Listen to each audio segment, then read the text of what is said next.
Good evening, this is VK3SL. We're testing here on 160 metres and 2 metres, and usual Friday night thing. Yes, it's the proverbial Groundhog Day here. Friday evenings, test material on 160 and 2 metres. Of course, there's absolutely no entertainment intended whatsoever. It's VK3SL, and been a busy week. It's been a crazy week. It's madness. Trying to juggle everything, and at that stage where assessments and reports all start to sort of come down like confetti, and it's quite a blizzard to say the least. And of course, that is a very, very good opportunity to procrastinate and do lots of R&D. VK3SL testing.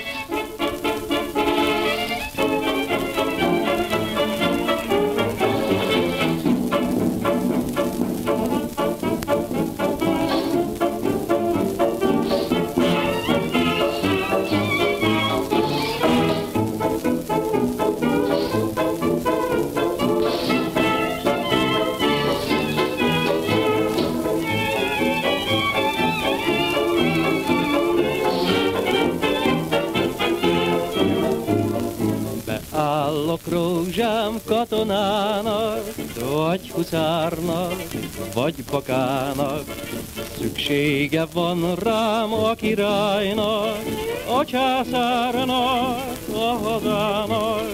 Ne sírj utánam, Katikám, Katikám, lesz még belőlem kapitány, kapitány. Beállok rózsám katonának, vagy huszárnak, vagy bakának.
Rózsám katonának, vagy huszárnak, vagy bakának. Okay, that was something from Hungary from the 1920s. It was the Dobry saxophone Zenekara, and who was singing on that? We can find out. It was Sibo Miklos. That was on an old Columbia. Yes, I thought something exotic might be a good way to start the ball rolling this evening. It's VK3SL. Now, what we might do is have a listen to some more of this Japanese music. I've been going through it, and it's full of wonderful surprises. And here's a tremendous Japanese tango going way back, and it really cuts through. It's terrific. So I think we'll have that next. So I have to do a backflip for this one because I'm not quite sorted out with the magnetic pickup for reasons that will be apparent very soon. VK3SL testing on 160 and 2 metres, and here we... Oh, wait a minute. Hey, I'm supposed to be going here. Wait a minute. That ruined my cue. Anyhow, take two.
Okay, there we go. That was something I have no idea actually what it was.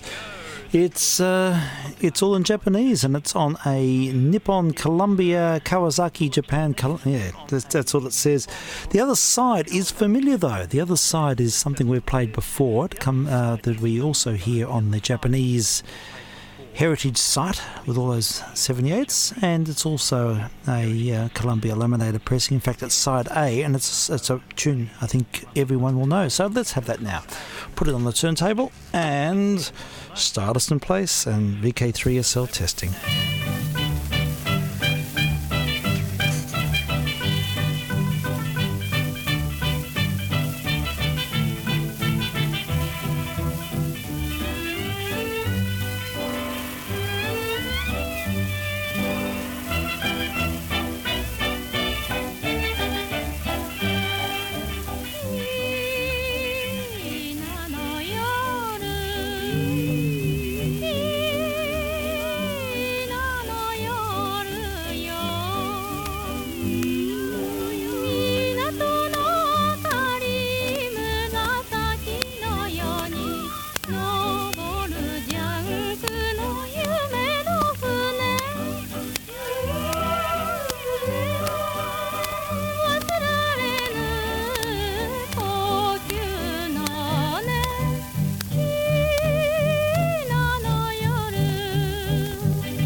Okay, VK3SL testing, and look, I'm noting that there is a bit of buzz and issues, so I'll have to go into check things out a bit, I suppose. Have a listen on the SDR. I noticed when I first came on there was a bit of, unfortunately, there was a bit of hum, and it's probably worse than I thought, so I'll need to just check it, I suppose.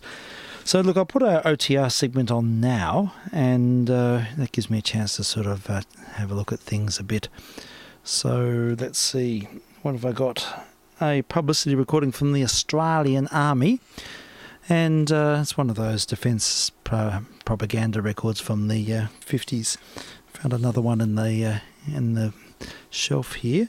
So let's have a listen to this VK3SL testing, and we'll hopefully resolve some of those issues. I'll just check all the connectors and so on.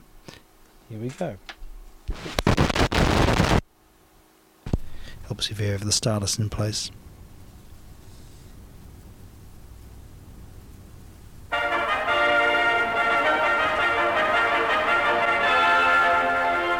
The Directorate of Public Relations of the Australian Army presents War Correspondent.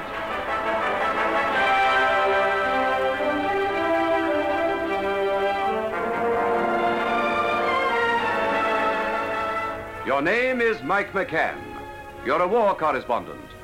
For the people of this atomic time who know that peace belongs only to the prepared, you tell these stories of the Australian Army on active service.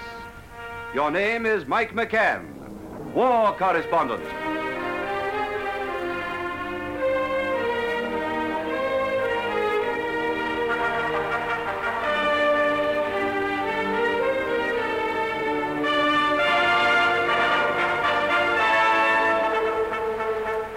I'm Mike McCann. I suppose, like most Australians, you've heard it often claimed that Australian soldiers were amongst the great, if not the greatest, jungle fighters in World War II. But have you ever wondered why?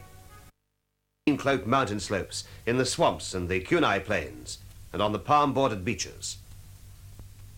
Was it his legacy from our wide country, the Bushman instinct? Was it his initiative or spirit of independence? Was it the love of his country that drove him to feats of heroism and great endurance, to outwit and to outfight a cunning, brave, and tenacious enemy? Oh, maybe you have the answer. For my part, I can only think back over those years and recall the worst days. The days when our future on the results of jungle warfare. And remember the men who fought and won those battles. Perhaps if we look back once more, we might find a clue to the mystery. Let's go back then. Back to the days when the battle to regain Papua, the battle for Australia, was being fought out at the turn of the year in 1942 along the swamplands and jungle at Gona, Buna, and Sanananda. Militiamen, many of them veterans of the Kokoda Trail, fought alongside men of the AIF, also veterans of other battlefields. Side by side they fought, in the tradition that is now legendary. There's no getting away from it. We're in a bad position. No, the men will stick it out, sir. I knew that, Sergeant. Thanks for the reassurance. Didn't want to sound abrupt. We've been through a lot. Going on mission was a tough one. We cut them about badly, sir. They're managing to get reinforcements in. They're like centipedes, these Japanese, hard to kill. You can crush them, tread on them. They still keep wriggling with their killer fangs ready. Our men have outfought them in the swamp and the jungle so far, and I know, Sergeant. Heavens above, from what I've seen, I have the greatest faith in our chaps. And a militia battalion. I feel exactly the same as I did in the desert with my AIF mates. These boys have proved themselves, sir. I know. But here we are talking. What I wanted to say is we're going to have a pretty crook night. Swamp across there, sea across there. The Amboga River running a banker, and it's raining like hell. Water's right up, sir. Yes. And it's our wounded I'm thinking of.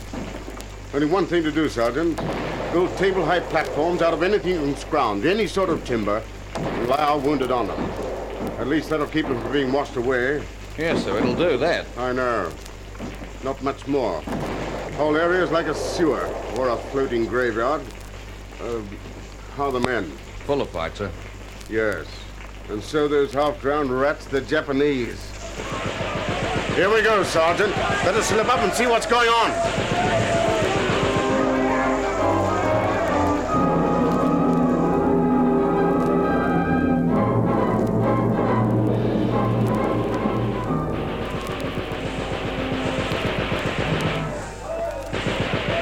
Any grenades left, Glenn? No, Mick. Sticky? Yeah, we've got to get back. Yeah, but No buts, mate. We've been overrun. They've cut the platoon to pieces. It's a stinking dark night and there's stinking never-ending rain. Okay, save the excuses. We gotta go, as the water said to the bath plug. You out of ammo? You think I'd be making with the mouth if I wasn't? Lead's more effective than words, in my opinion. Are you done too? Yeah, not even a stone to throw at them. And listen to the little apes. screaming like Superman. You'd reckon they'd know when they were licked, wouldn't you? But no, they keep coming back for more. We better get back to the company, mate. Have the chop here. Ammo and Tucker, we can resume the march to Tokyo. I hear your words like music. A dog! Pick up the pieces of that grenade, Len. I'll have it examined for fingerprints and go back and get that Jap tomorrow. I'll take that personally. The fella might have got hurt there, you know.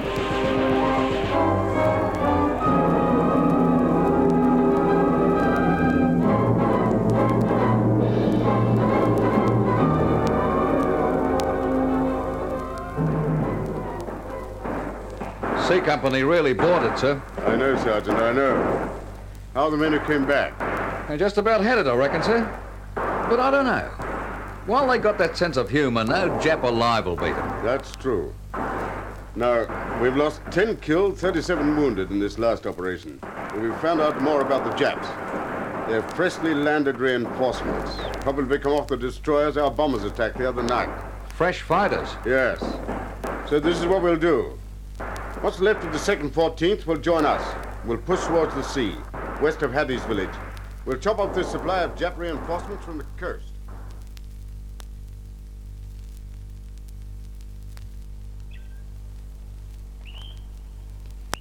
Come on. Lieutenant's on the move again. There's no doubt about this Lieutenant Gardner. He's always on the go. Yes, the starter said to the racehorse. We're the only racehorses here, Mick, and we're racing on a sticky track, too. Well, come on. Mr. Gardner's got his 2-inch mortar ready. Yeah, he hangs onto that 2-inch mortar like a dog hangs onto a bone. Shh. Nips ahead. I didn't think it'd be the front row chorus from the Tivoli. Mr. Gardner has signaled us to take our positions. He's going ahead with his mortar.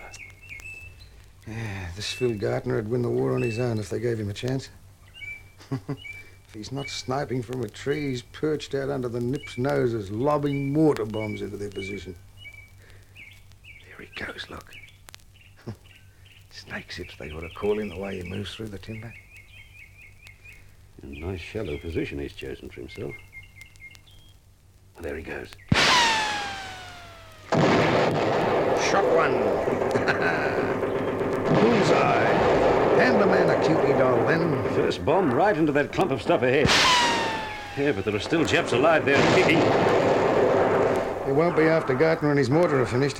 He's not finished first. Japs are throwing the lot at him. Now they must have annoyed him. He's annoyed them too. Here they come.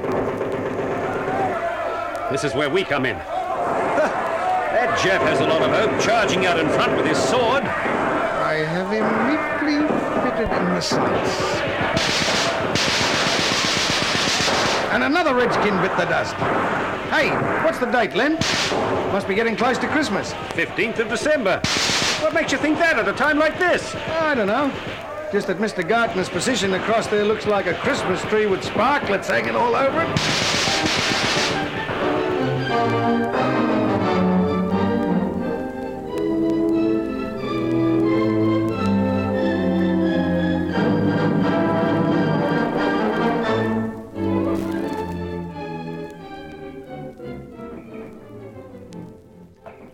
That's the kind of music I like to hear.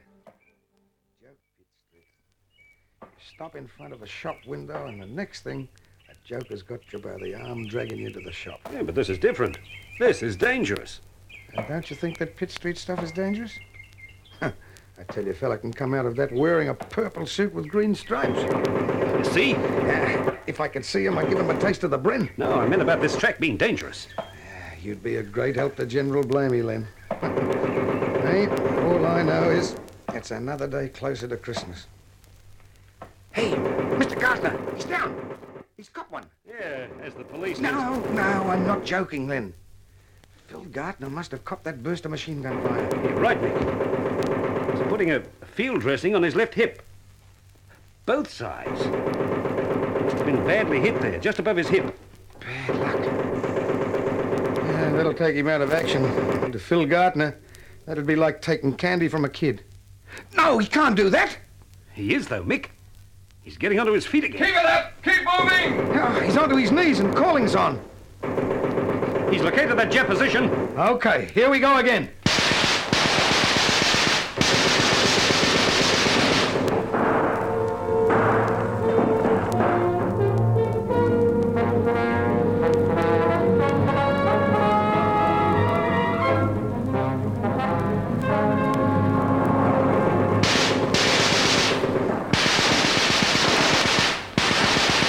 Well, it's another Jap machine gun isn't going to bother us again.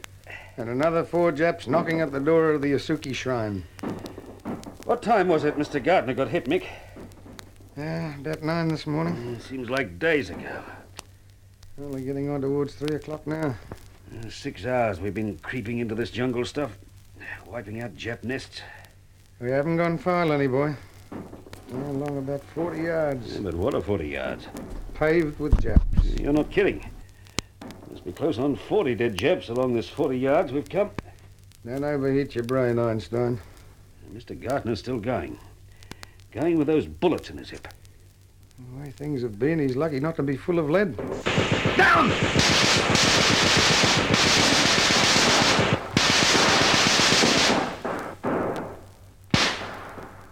Another notch to the gun. Mr. Gardner, Mick! What is it? What's the matter? He can't even crawl now. Oh, what did you expect him to be able to do? Bumps a daisy? Oh, he's done extra well to make out this far. You're right. You're extra right. He can't do anything else now except to let himself be carried back. Right again. And the boys are picking him up. Hey, there's a nip sneaking up on him. Oh, get him, Mick, get him! Right. Got him. There's no doubt about Mr. Gardner. He's shown these Japs a real lesson in jungle fighting. And guts. Well, this time you're the one who's right, Mick. Extra right.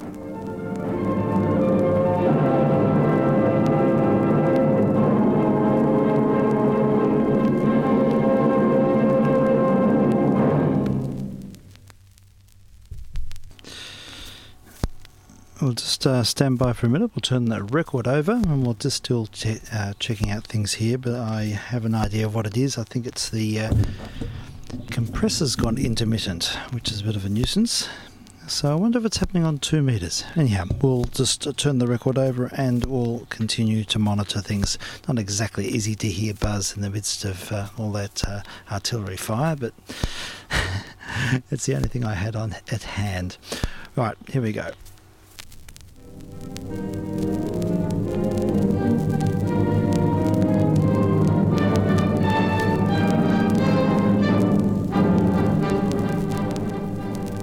Under conditions of the greatest adversity, the battle-wearied Australian jungle fighters fought on, outwitting, outfighting the Japanese, showing the fresh, well-fed and wiry enemy just what Australian endurance meant. The Japanese were fighting bitterly.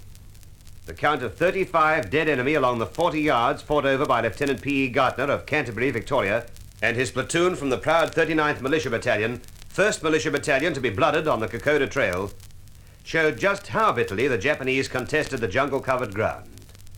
The progress made by the Australian jungle fighters here was steady but unspectacular. The Australians were too short in numbers to waste men in recklessness.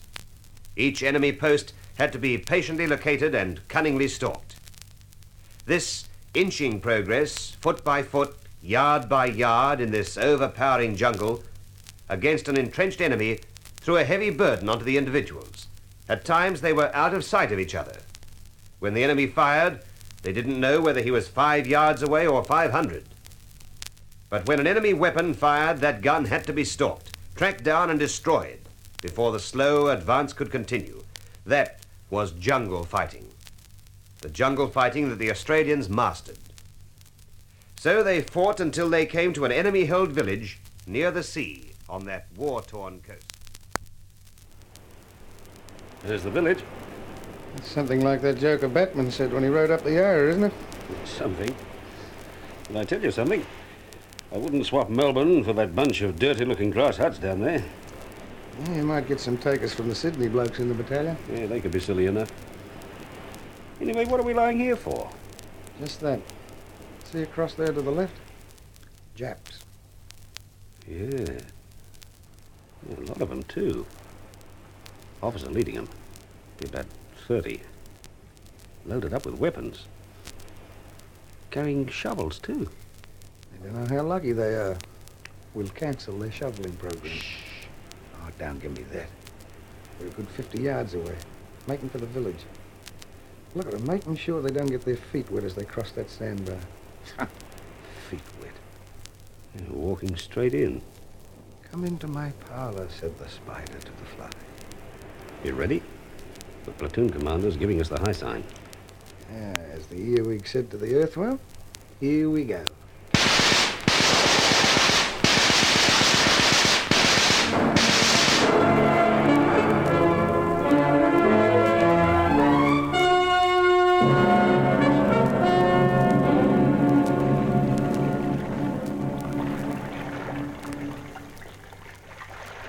Hey, what's the matter with you?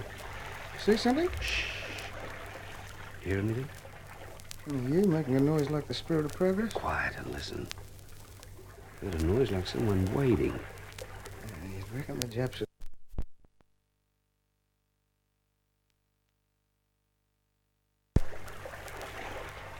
Tommy.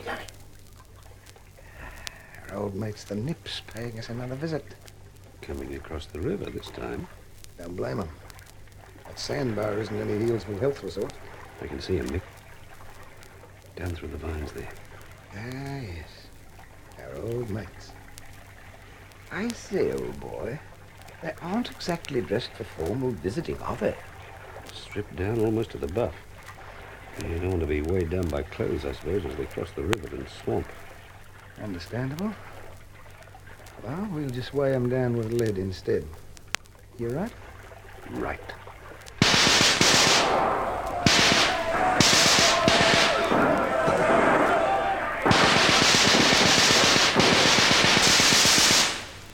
Shame to take the money. I bet Sergeant Ellis wouldn't like to get Japs easy like that. No. Stan likes to get 'em the hard way. Stalking 'em. Lone hand. The Texas Ranger. Don't reckon Texas would be anything like this country. No other place would be. This is the end of it all. But Yeah, funny to think of Sergeant Ellis somewhere out there on his own. you can have it for mine.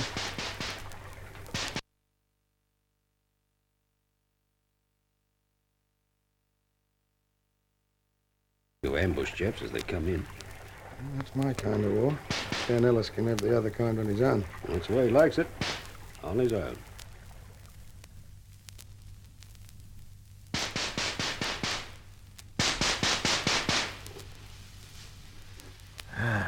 There you are, me little beauties. Over behind that clump of bushes. How far now? 50 yards. Better get a bit closer before daylight. Keep firing that way, you rats. Just keep looking the other way till I get up close enough.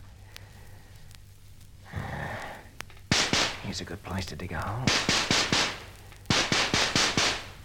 Now, this'll be cozy. 10 yards away. That'll do nicely. Taken 3 days to find this gun. See how they go when daylight comes. You've been a nuisance, you Jap, with that gun. We'll see how you like a nuisance planted a few yards away from you.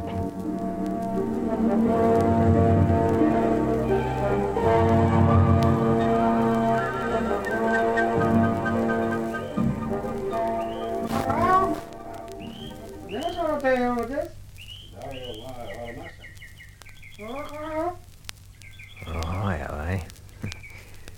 Means good morning in Japanese, doesn't it? It's getting light.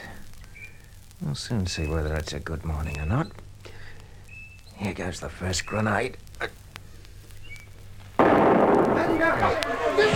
that started the day off well, eh? Ah, yes, there's one. Stand up and look round, will you? Try this for size. One down and a few to go. How about another grenade? Ah, so your mates around this neck of the wood won't have a go too. Okay, let's see how you like a piece of own gun. Ah, it's going to be an interesting day. Very interesting day. I'm right here among them. Let's see if they can get me out.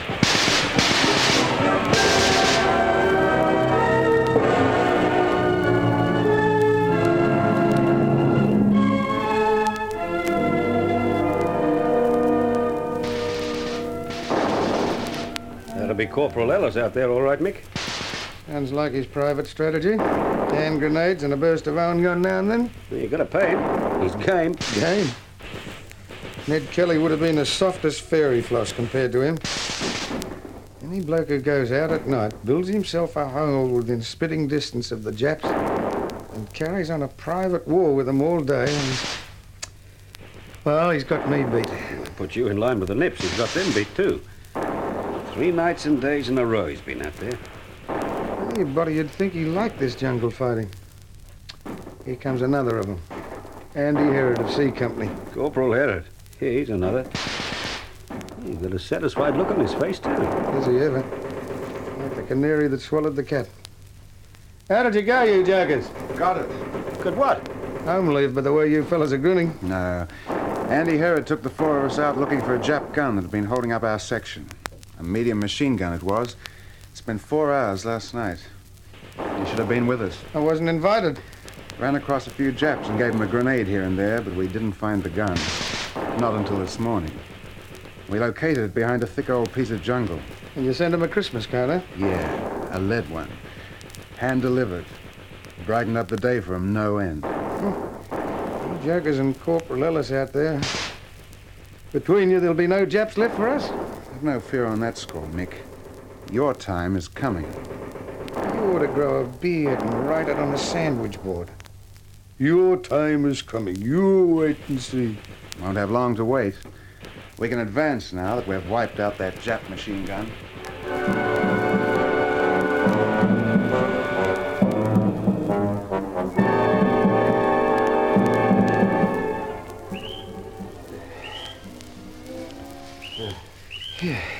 Oh, that's where they took that Jap machine gun. Where? Across there, about 5 yards away. All I can see is a stinking green wall of jungle. Oh, that's all they could see, too, before they closed with the Japs. Well, that's over, as the umbrella said to the bald head. Now we've got another one coming up.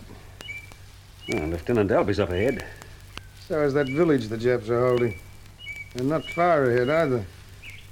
Yeah, why haven't they opened fire on us? Echo answers. Why? When we creep up closer, we're going to be looking right down their throats. Somehow I got the feeling the Japs don't like us looking down their throats. And I was right. They were waiting for us to get so close they couldn't miss. Yeah, and yet every Australian has disappeared. Just sunk into the jungle. More like they're swimming through it. Blacks moving forward like snakes all over the place. Come on, make like a snake or we'll miss out on the final attack on the village.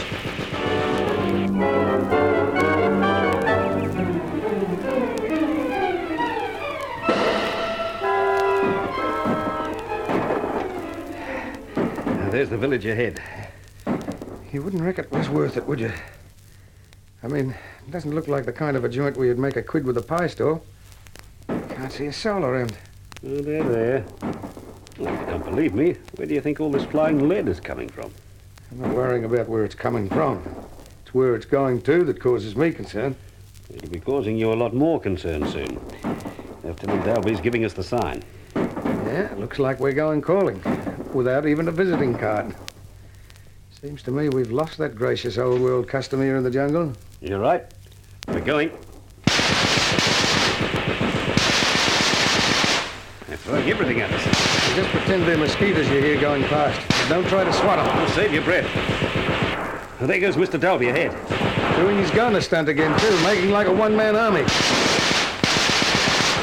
Dalby's gone right ahead. He's making for that machine gun post.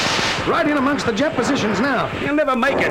Never get out alive. Those Japs he's spraying now with his own won't be coming out alive either. He's knocked the Jap gunner over and the rest of the machine gun crew. 7 of them. But there's plenty more. Plenty more Japs left in this post. See them? Can't miss them. They're all over the place like a policeman's boots. But we're doing them. We're doing them. The village is ours.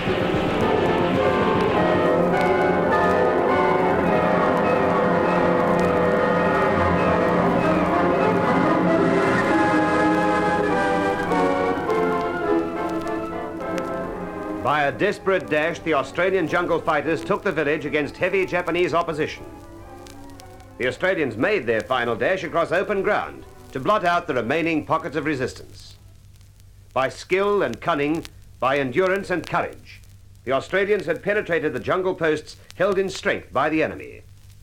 By individual stalking, by teamwork, by some instinct that stood by them in the jungle, the Australians showed that in this new warfare, they were fighters without a peer in the world.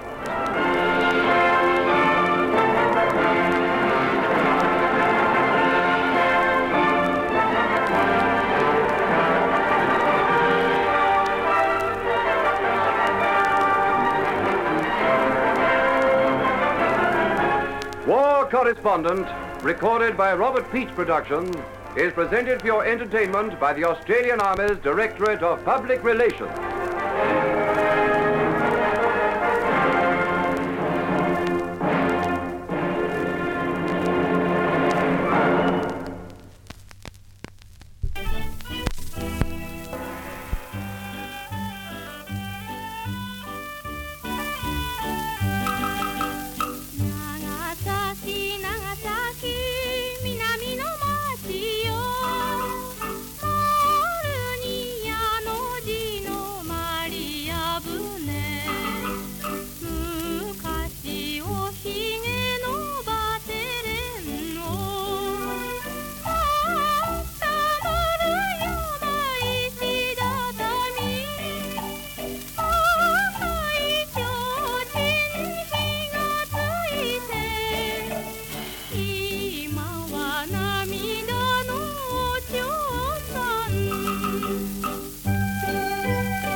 Right, there we go. Oh, I better turn that record off. There we go. Now, that was all a bit interesting. I'm not sure if it's entirely resolved, but we had a gremlin in the system, I think. It looks like it might be in the equalizer or one of the compressors. There's two in tandem here, which sort of offer a little bit of processing, and it's one of them. I unplugged them all and put them back, and things seem to marginally pick up, then disappeared, and so we'll just have to keep monitoring things. If it's still there, I can't do much about it really for the moment, and probably I'll lose all my listeners. But that's what happens. This is the nature of experimental missions.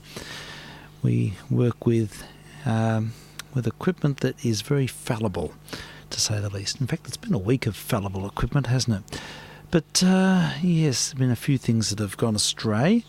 But there's also been a few good successes. One of my little missions for the week is, you have to find ways to ameliorate all of this horrible school stuff. So yes, the R&D department's been working overtime, and I've had an ambition for a long time to play cylinders in the studio.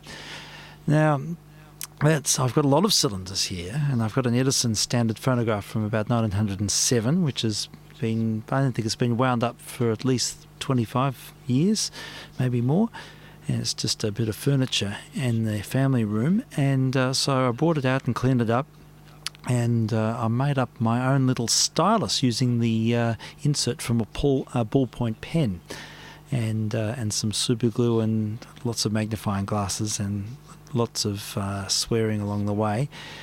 Eventually I got the thing together and was able to sample a few cylinders, and I have a big box full of unlabelled cylinders, and they're really early, and it was really interesting to listen through them. There's a lot of Columbia cylinders which I'm fascinated to really get transferred, I think. But it's not satisfactory really for proper repro at the moment. It was a very ad hoc solution, just using the tone arm on the buyer here, so that's why the magnetic pickup's temporarily disconnected, because I've reappropriated. But for Amberol records, it works pretty well. I can just use one of the standard Stanton trunk-headed elliptical needles I've got, and it seems to be fine on an Amberol record. So the later cylinders sound quite good. So I think we'll give one a whirl. It'd be nice to play a cylinder live on air, so that's the plan. So I might take a moment to get organised here. What do? I switch in the buyer table. Ooh, we're going to have more hum here. Hum's a little bit unavoidable here because I haven't fully earthed the thing, and it's just one of those little issues. But we'll just do a wind up now. I'm sort of moving the mic around, and we'll wind up the gramophonium, the Edison standard. It's pretty basic unit, to say the least, but it does the job. And there we go. It's all fully wound now. We'll switch it on, and we'll let the cylinder get some momentum, and it's 160 revs a minute. And we'll place the stylus on, and we'll see what happens. Now, am I switched on? Oh, the faded on. Here we go. Cylinder in place. This is an Australian artist, Billy Williams. Up with Sandy for why I don't know, but I'll tell you all about it in the song, folks. Come along with that. I heard you.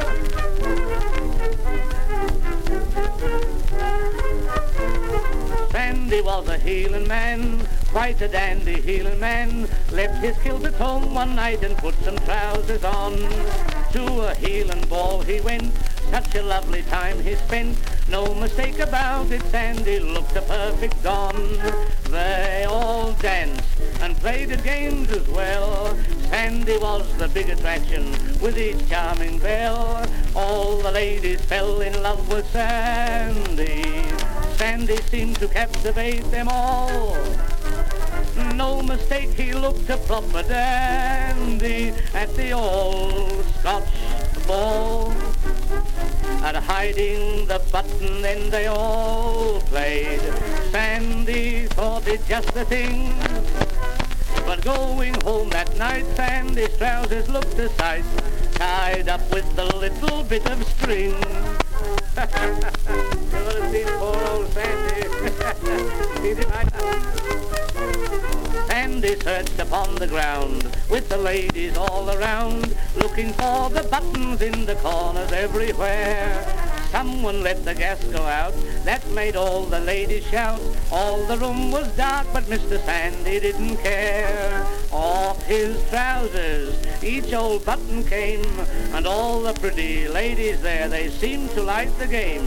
For all the ladies fell in love with Sandy. Sandy seemed to captivate them all. No mistake, he looked a proper dandy at the old Scotch ball. And hiding the button, then they all played. Sandy thought it just the thing. But going home that night, Sandy's trousers looked a sight, tied up with a little bit of string. That's funny. You know what I mean, don't you? Poor old Sandy had to roam with a lot of ladies home. Not a single button on his tartan trousers too. Suddenly, oh what a joke, that one piece of string there broke. One young girl said, Sandy lad, you're looking bad, it's true. Sandy said, I've trouble to the hilt. I've just been thinking, lassie, that I wish I'd brought my kilt. For all the ladies fell in love with Sandy. Sandy seemed to captivate them all. No mistake, he looked a proper dandy at the old Scotch ball. And hiding the button, then they all played. Sandy thought it just a thing. But going home that night, Sandy's trousers looked a sight, tied up with a little bit of string. Come on, me lads. All the ladies fell in love with Sandy. No mistake, he looked the old Scotch. Okay. Finding the button, then they all played. Just the thing. But going home that night, Sandy's trousers looked all the ladies fell in love with Sandy. Sandy seemed to captivate them all. No mistake, he looked a proper dandy. He looked a bit of a sight, I'll tell you that. There we go. That's fulfilled an ambition for me to play a real cylinder on air. So we just heard the Australian comedian Billy Williams, Melbourne born, and with a blue Amberol cylinder made in about 1913.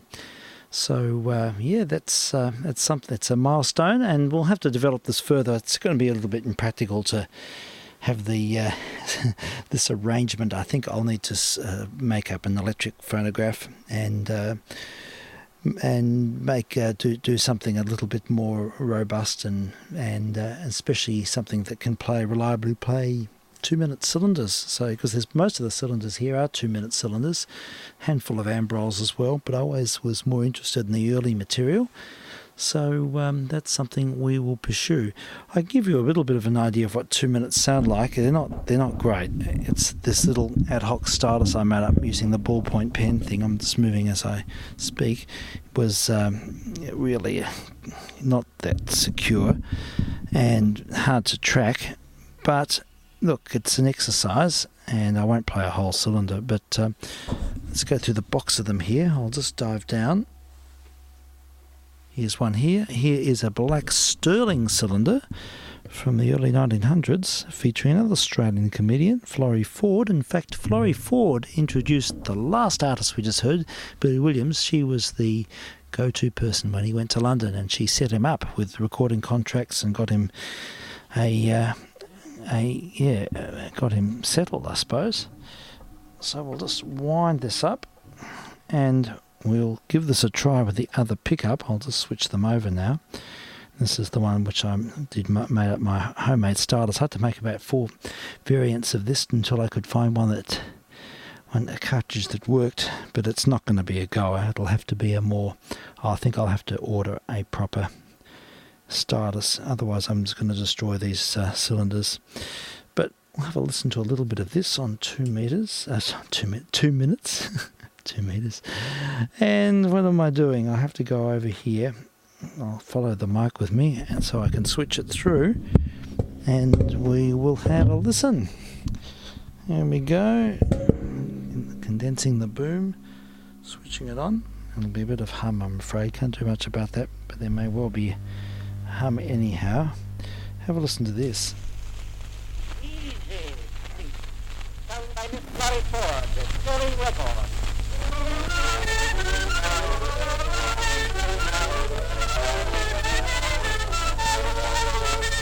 There's a swell sort of fair that is known everywhere. Lots of people to live there. Right. Some have lived by a mile and it stays quite a while. It's the only real place to reside. Some got honey.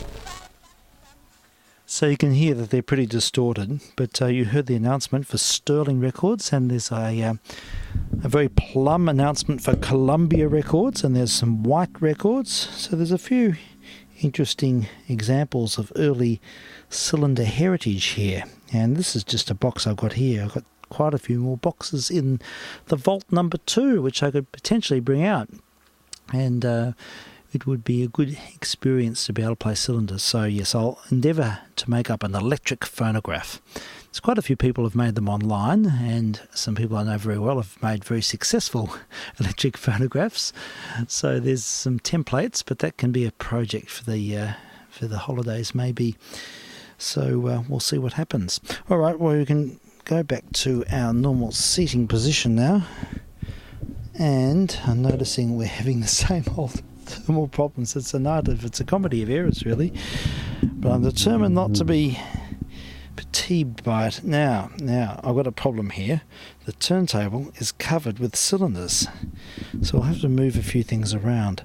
Maybe I should play something while I'm getting organised here, and then I'll have full access to this turntable. What can I play? What can I dive into here? Let's see. It's hard to sort of find things at this moment. Here we go. What's this one? The Anvil Chorus. Oh, here we go. Some more Edwardian kitsch. Now, we heard the other side of this the other day. We played the, the Forge in the Forest. This is the Anvil Chorus, and I'll put this on. I'll have to put it on the conventional turntable through the noise processor, but that should work okay. I think it's all set up to go. And we'll put this on while I do a quick clean up around the buyer. So hopefully that's going to kick in sooner than later. We'll just have to check on the thing here. What's happening here? What's happening? That should be working, but it's not. Maybe I need to push these. There it is.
Okay, we got there.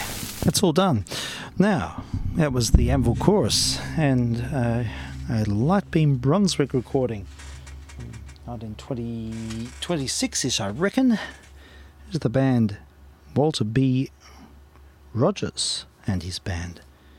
Yeah, Walter B. Rogers and his band. I don't know anything about Walter B. Rogers, but it had some excellent anvil effects on that disc in true spirit. Now, let's have a look through this pile. What can we find? What can we find? Oh, here's a good one. Here's a good fat swallow on an HMV, and this will come up well with a good with the new needle, with the magnetic pickup. I'm favouring this pickup at the moment. It works really well. So let's see. Other things turned off, Carl off, and we can give this a go. So I just need to lean over, find the spot, turn on the bias, and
I'm here or there.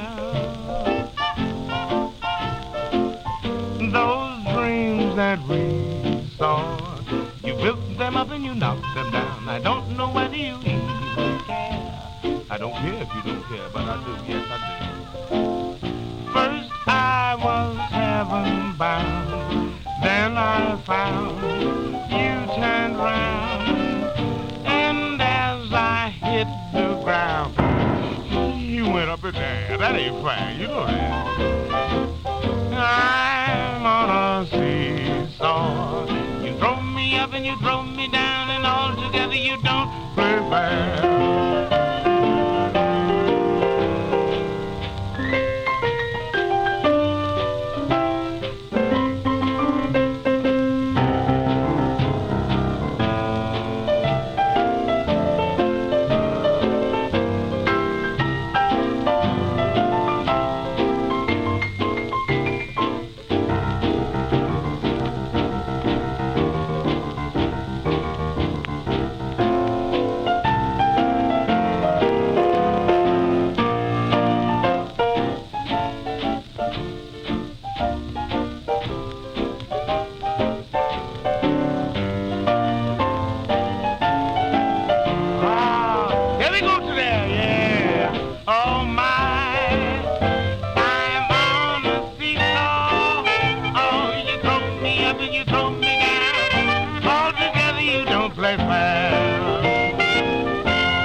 There we go, Fatswaller and his rhythm from the mid-1930s. Yes, that pickup has a tether on it, and the tether actually got caught, and that's what caused that little bit of distortion in the middle, so that's all sorted now. There we go. That's a pretty sprightly record. I remember hearing that when I was young. I enjoyed that record, and there's a few in this pile. But we'll find something different. Got to have some variety. Let's go through them and see what else there is. Plenty of Fatswaller. Here's another Benny Goodman. Next in Butterfield here somewhere. Where did it go? It was kicking around before. I'll have another look for it. But let's have a Benny Goodman in between. And Oh Lady Be Good. Okay, this is Gershwin. The music of Gershwin, played by Benny Goodman's band, swing series, mid-1930s. And we'll have a listen. VK3SL, we're testing and playing some jazz swing music from the 1930s.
It's amazing. That pickup just sounds so good. I'm just listening to the cans here, and it really has, I don't know, there's some subjective virtue to this. It sounds really immediate. Sounds like the band's in the room. Mid-range presence or something. I'm sure there's a hi-fi nutter's way of defining these things. Now I've got a Decca from the same period, mid-30s, 16, Butterfield and his Blue Boys, and great a track I think originally made famous by Fats Waller, Your Feet's Too Big, VK3SL. Don't want you 'cause your feet's too big, mad at you 'cause your feet's too big, hate you 'cause your feet's too big. I said your feet's too big, can't use you 'cause your feet's too big, ought to lose you 'cause your feet's too big, hate you 'cause your feet's too big. Say in indoor sports, it's there where you shine, in washing the dishes, baby, you're divine. You shine when it comes to swimming and ducking, oh boy, when it comes to trucking, your feet's too big. Don't want you 'cause your feet's too big, mad at you 'cause your feet's too big, hate you 'cause your feet's too big.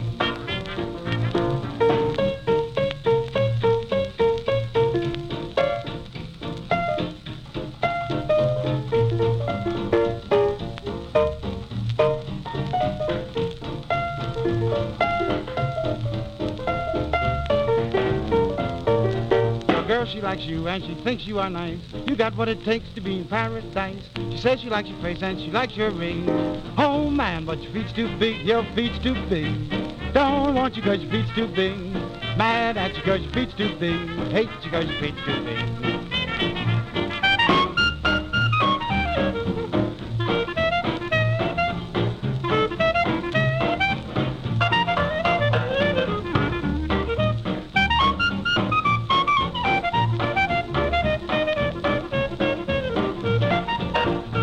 Now your feet's too big. Don't want you 'cause your feet's too big. Mad at you 'cause your feet's too big. Hate you 'cause your feet's too big.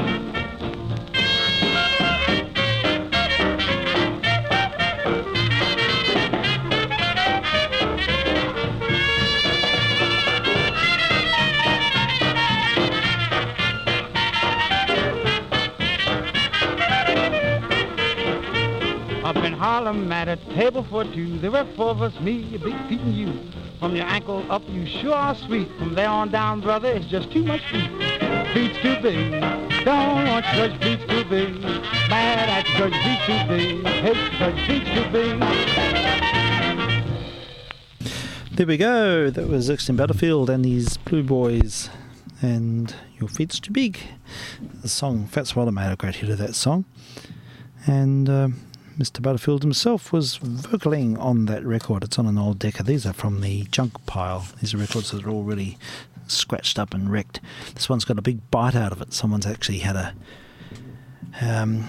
probably got a bit hungry, I think. So this one's the Lacona Cuban Boys. Again, mid-30s, sort of hovering around the mid-30s tonight. And we've got two options here. I don't know which one to play. Rumba Tumba and La Chaparrita Rumba. Two rumbas. Let's go with La Chaparrita. Put it on the plate. I might just turn that needle around a little bit. It's just starting to sound a little bit distorted. And we will have a listen. See what it's like. I better find the... just make sure I don't get in the way of that bite. Otherwise I'm going to tear up the turntable mat. Alright, here we go. VK3SL testing.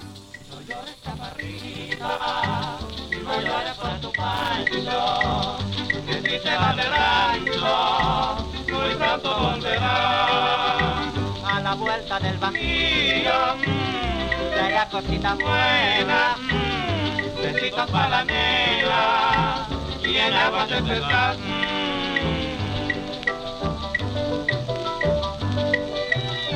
Linda chaparrita Dios, de mí me dijo la flor, yo no me quiero morir sin volverte a besar, yo me muero rabiosa.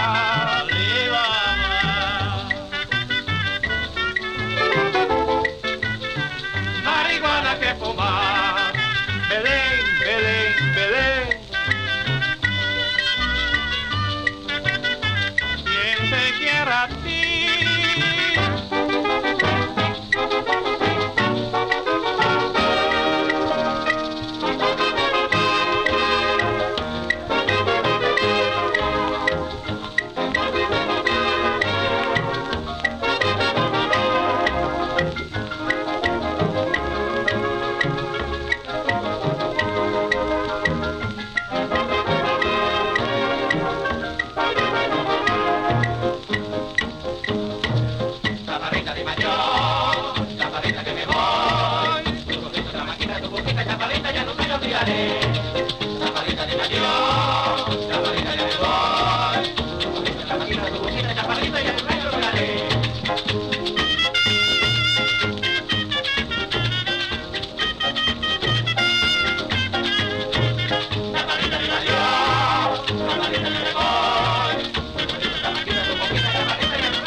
Isn't that record fantastic?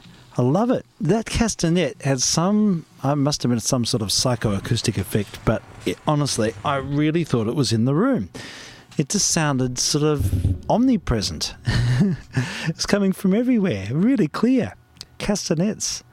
Amazing. Lacona Cuban Boys from the probably late 30s, I think that one's pre-war, I think, on a Decca. But that's great music. I love it. It reminds me of that Buena Vista Social Club. It's probably, those musicians came from that tradition, of course.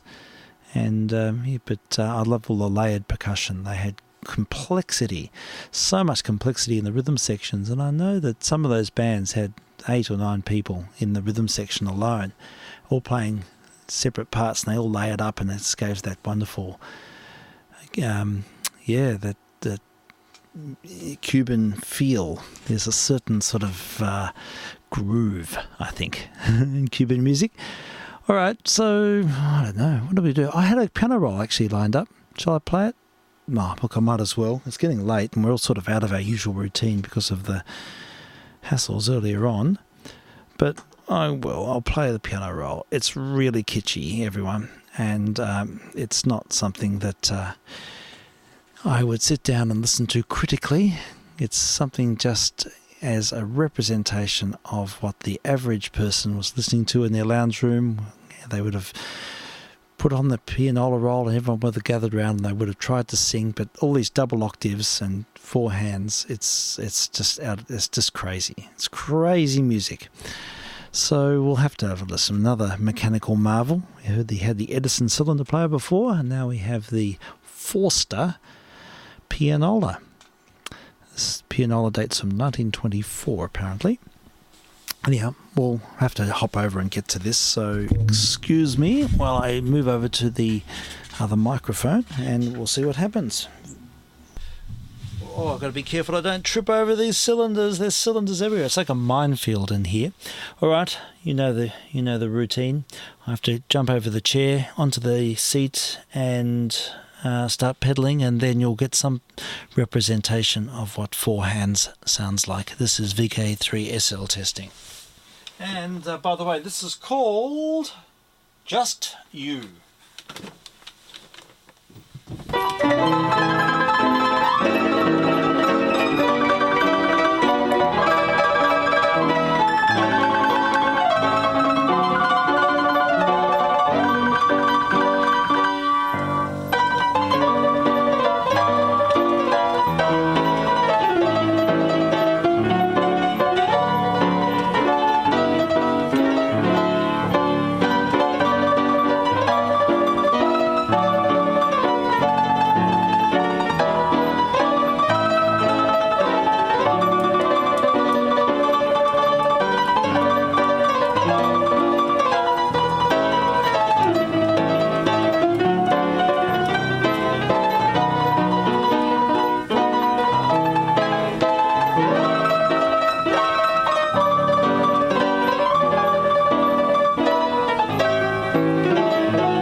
say that will be the last time that roll's heard. It actually shredded as I was playing it, so it's a bit of a mess. It mistracked, but I thought I'd make a sacrificial play. Anyhow, there we go. Edwardian kitsch at its worst. That is soupy, super soupy. All right, here we are. Well, that was a bit of a workout. And we need to think of our next thing. All right, I'll have a look at the screen now. Let's see what's on the screen. And we'll see. I'll have to wake up because the mouse gone to sleep. It's a slow mouse, this one. And we have a few things lined up. A few Oh, look, I was going to play someone's uploaded Melba's distance tests. Now, I've got these on LP and I've probably played them before, but this is a vinyl pressing from the original. So, from the original mother part. So this is quite special, and it hasn't been processed, and it's much more immediate than all of the sort of over-processed commercial versions of this. So have a listen to Madame Melba in 1910 doing some distance tests. Now, there's something tragic about this. When she's up close to the mic in the first example, she sounds absolutely incredible. It sounds amazing. And then she stands back and she gets dimmer and dimmer and dimmer, and then all her recordings were made with her standing way back. So she never ever had that full presence of sound. So you sort of get an idea of what she sounded like in reality, because she's got that robust, strong voice. So you hear that at the start, and there's another point where I think she does a scene from Hamlet, just does a little run, coloratura run, and then stands back, and again you hear it at close proximity. Sounds incredible. So yeah, let's have a listen to Melba's test recordings from 1910. I'm pleased these are up, and they're much better than the other versions. VK3SL testing.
There we have it, Madame Melba, May the 11th, 1910.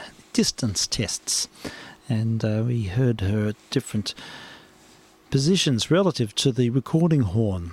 And it's good to hear them again. And what else has turned up this week? What other points of interest? Oh, there's a great recording of Toscanini. Ah, yes, he's conducting the New World Symphony. Let's play the fourth movement of this. This is fabulous. He's sort of the first conductor who really he represents the new era of conducting in the sense that he refined the orchestral technique to a level that had never been before, and his interpretations are just so clinically perfect and the sort of chiseled perfection, for want of a better term. He had an extraordinary ear and knew the entire Western corpus of music by memory, and he terrified orchestras. He actually he would just explode at the drop of a hat. He had a terrible temper. In fact, there's a recording. I'll play this first. There's some recordings of Toscanini destroying the double bass section. He had this thing against double basses, and he would just go off his rocker and scream at them. And apparently he had a huge watch collection. He'd bring cheap watches into the rehearsals and he'd smash them each time as a part of the drama of his big temper tantrums. So a couple of them are being recorded here. So we'll have a listen to Toscanini's temper tantrums at the bass section. And then we'll have a listen to the Dvorak New World, the last movement. A great performance. So he was a characterful guy. He was born a long time ago. He was born about 1860 odd, and he lived right up into the 1950s. I think he was still recording in about 1952. So he lived to nearly 100, and he had an extraordinary reputation. But he was also terrifying character. I wouldn't want to be in the orchestra with Toscanini. He was brutal. All right, have a listen to this. See what you think of him, his temper tantrums. VK3SL testing.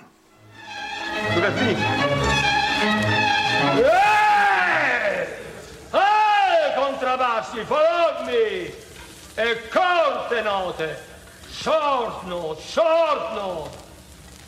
So, sembrano dei carri, non sono mica strumenti, brrr, oh Madonna Santissima. Corpo d'un Dio, contrabbassi, corri, rompi coglioni, lei, always lei, you have no ears, no eyes, corpo d'un Dio Santissimo, you, the first bass, you are always late. You have no ears, no eyes, nothing at all. Corpo d'un Dio Santissimo. Ma what you will to be, you? God? No. Testa d'asino. You are not a musician, you are not ears. Ears, you are not ears, you. And no eyes. Look at me and follow me.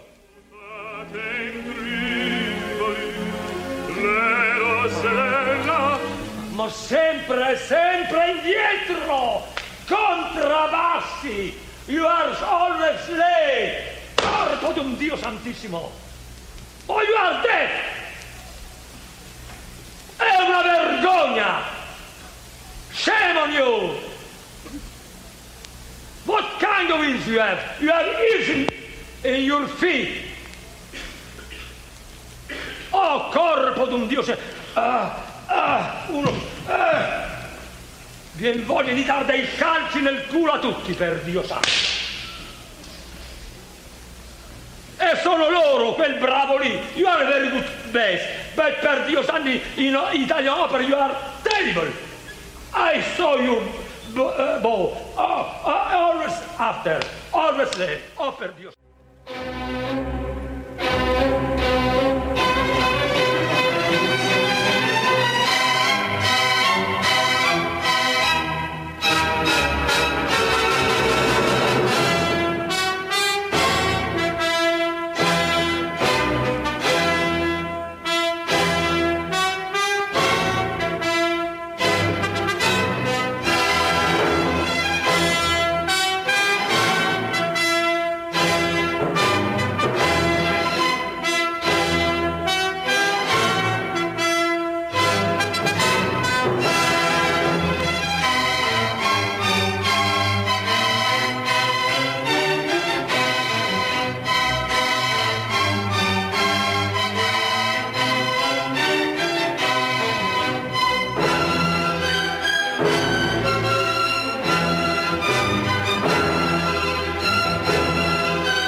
That was Dvorak's Ninth Symphony, the last movement, and that was the NBC Orchestra conducted by Toscanini, and nobody was late. The contrabassi were not late. They were right on top of the beat. That's whip crack perfection. It's interesting how Toscanini sort of redefined the orchestra. He's sort of the antithesis of Furtwängler, a great German conductor who liked very loose structures and sort of enjoyed that oceanic sense of the orchestra. And they're polarised characters. They're both great conductors, but didn't see eye to eye at all. In fact, I don't think there was much mutual respect. Well, they were civil to each other, but they had very different aesthetic values. Toscanini really did foresee the modern orchestra in so many ways with that chiselled perfection. It's just incredible. It's an NBC sound. It's an American sound. And he championed that. He was Italian. He was actually a cellist. He was a cellist to start off with, and he wasn't a contrabassist. He was a cellist, and got into conducting. I think he was conducting in the 1880s and 1890s, and he went right through. And there's film of him in the 50s, in his 90s, still going strong, but with a temper like that, with he's sort of the Ron Barassi of the conducting fraternity. So we had the Toscanini spray, and apparently he used to smash things and break people's instruments and do extraordinary things. He was very volatile, but at the same time a great conductor. So go figure. All right. We're getting sort of close to I got a little bit of time. I won't play all of this. I'll just play a bit of it because I'm sort of. Last week we had quite a feature on Barbara Hannigan. We played some of Lulu. We heard an interview with her, and she was talking about her way she understands the music and how she lives the part. Well, she's sort of moved into conducting now, so she's still performing a lot, but she's well in her 50s now, and she's sort of winding back the singing a little bit and doing more conducting, and I think that's the sort of next career step for her. She's a very animated conductor, and she's completely the opposite, I think, to Toscanini. She's a very communicative and very ecumenical sort of figure with the orchestra. In fact, she's quite beautiful to watch, the way she engages with the orchestra, and she's conducting. She's very immediate to them and on their same wavelength, so she's very much a democratic player rather than an autocrat. But there's a great film I found this week of Barbara Hannigan conducting Ligeti's Romanian Concerto. Now, this is an interesting work because we've been hearing the music of Ligeti lately. We've heard that Mysteries of the Macabre. I think we've heard a couple of excerpts from that. And he's a contemporary composer with a twist. He's certainly... he's got so many different characters, and this is sort of more of a conventional approach to composition, and it's a very evocative work. It's great, and so we have Barbara Hannigan conducting Ligeti's Romanian Concerto, and it's the Orchestra of Radio France, and it's just recorded very recently, so this is something of it's a little bit topical, I suppose. Anyhow, have a listen. And we'll just listen to a bit of it, and then we'll sort of find our home stretch. This is VK3SL testing on 160 and 2 meters, not putting out much power on 160 anymore. It seems like the Kenwood just likes to hover around 2 to 3 to 1 SWR. It's its comfort zone. No matter what I do, it just settles back in that spot. Anyhow, back to the music, Barbara Hannigan and the music of Grigory Ligeti.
Okay, that was Ligeti's Romanian concerto, Barbara Harrigan conducting the Orchestra Philharmonique de Radio France, and that's a recent performance. And look, she's great. She's got incredible physical presence, and she certainly communicates well with the players. There's lots of body language interaction in that performance, and it's great work. I didn't really know it before, and I had to listen to it earlier in the week, and I thought, oh yeah, that's a good one for the potential playlist. But the interesting thing was, the music I did intend to play tonight I didn't even get to, so we'll leave it for another time.